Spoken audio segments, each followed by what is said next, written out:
The teams get ready for a piece of football history, the first official women's international football match.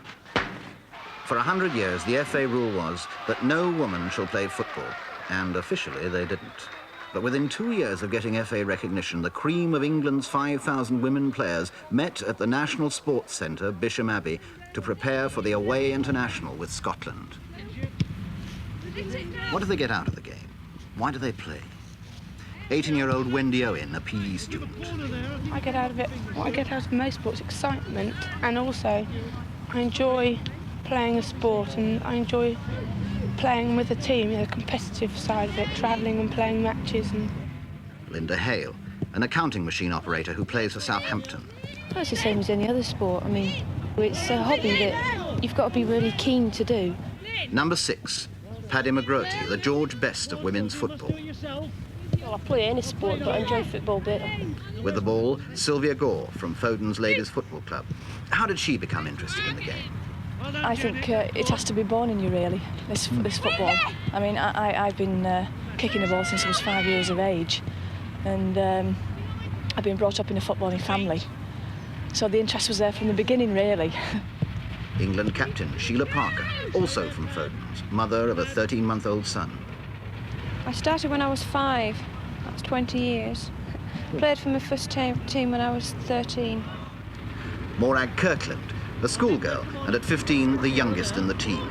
Well, my brother sort of got me onto it, and I was sort of just kicking about outside the front, and some girls come up to me and asked me if I wanted to play, and I took the opportunity.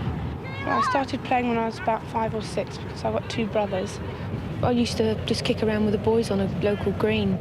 That was a man that saw me playing in the street, and he asked me if I was interested in playing the ladies when I was 13. England and Southampton goalkeeper Sue Buckett. How did she end up between the posts? The team was short one week, and they wanted somebody that could sort of catch a ball, and as I played netball, I was a sort of one of the choices. Ex-nun, ex-soldier, ex-security guard. How, with that name and that accent, did Paddy McGroarty get in the England squad? Well, I was born in England. Well, my parents went on holiday, then brought back to Glasgow. And I've lived in Glasgow ever since. How about Saturday? What about the Scots? I've played against Scotland before, actually on this pitch that we're playing on Saturday. And they're very strong, hard tacklers.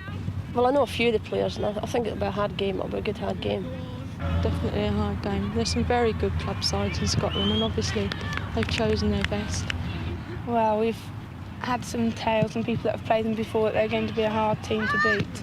And so we're by no means thinking we're going to win. We're just going in there to play our best.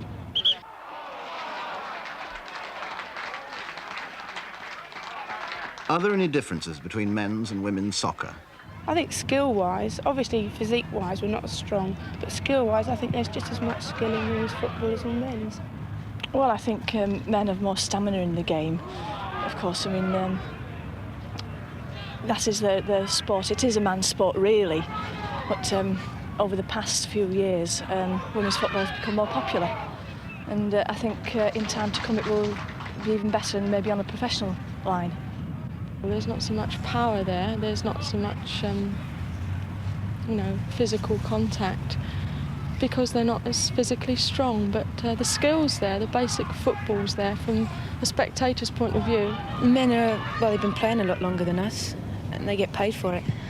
They get paid for it. We don't. When we go out to play, both teams are intent on having a good game. When you come off, if there hasn't been any fouls, and sometimes you can go a whole game with very few fouls, both teams say, well, wasn't it a good game? And I think there's far less niggle in women's football at the moment. I don't know about what's to come, but at the moment there's far less niggle in it than in men's. What's the spectators' reaction to women's football? People that have come to watch our matches, that they're inclined to say, when's your next match? We'd like to see you again. They think it's a joke till they see a ladies' football team play, then they change their mind. In fact, there's more men go to watch the football than there is women, I think. What about boyfriends? What do they think of women's soccer? Well, depends on the boyfriend. Some like it, some don't. There are definitely some men that don't like women playing football. The boys that you meet, if you meet a boy at a party or something, and one of your friends happens to mention, oh, she plays for England, the first reaction is for them to laugh. and they're a bit incredulous, they don't actually believe you, but you know, eventually they start asking you questions about it. They say, what's the standard? Is it anywhere near men's football? You know, they can't visualise it being anywhere as good as men's.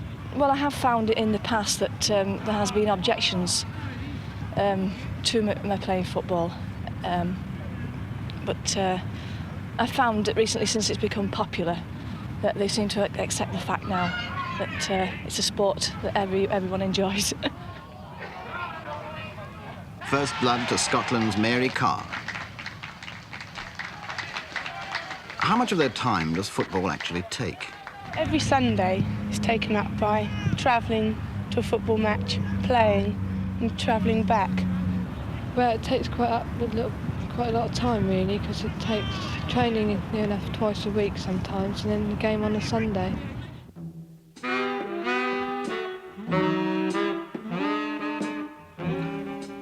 Despite the poetry of the slow-motion camera, football's a fairly physical game. Do the girls see it as dangerous? Well, obviously you do get some teams where you get the heavy mob. You get people that are really big and they go in half the tackle. Hockey's becoming more dangerous than football, as we found it is at school. I think there's just as much danger in other sports. You could get people hitting the eye with a hockey ball or a lacrosse ball. Could soccer replace hockey in girls' schools? And it all depends on the schools themselves. The education authorities might not like it, you know. If they do, I think that it'll gradually develop into schools. Scotland 2, England 0. Rose Reilly the scorer. In the midst of all this femininity, one man, the referee, Mr. Cleland. What about the ref? Personally, I would prefer to see a man controlling the game. They are more experienced at refereeing, obviously. The women's game is at a level now where it needs a good referee.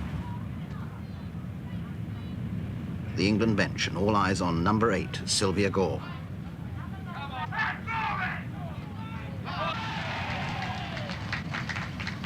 What sort of future has women's football? I don't know, there's more and more matches and there's more and more spectators going to watch, and I think the more they see, the more interested they'll get. It is becoming a serious game. Well, there's quite a few teams in England now. Well, they reckon on about 240 clubs in the country. You know, I think it'll take a long time before we get a professional league. I don't know whether I'll see it. I think it'll be a few years off, but I think it will, yes. Is there any male player they particularly admire? Gordon Banks. He's not an exhibitionist, he just relies on pure goalkeeping. I mean, he's been rated the #1 in the world, and why to say different? Yeah, the Celtic team. I like them. As a fullback, I rather fancy myself as a Terry Cooper. Francis Lee. He just seems to go at the defence. He's always there. He's such a good player. And so were the girls. After being 2-1 down at half-time, they came right back into the game to make the final result. England 3, Scotland 2. Women's football has arrived.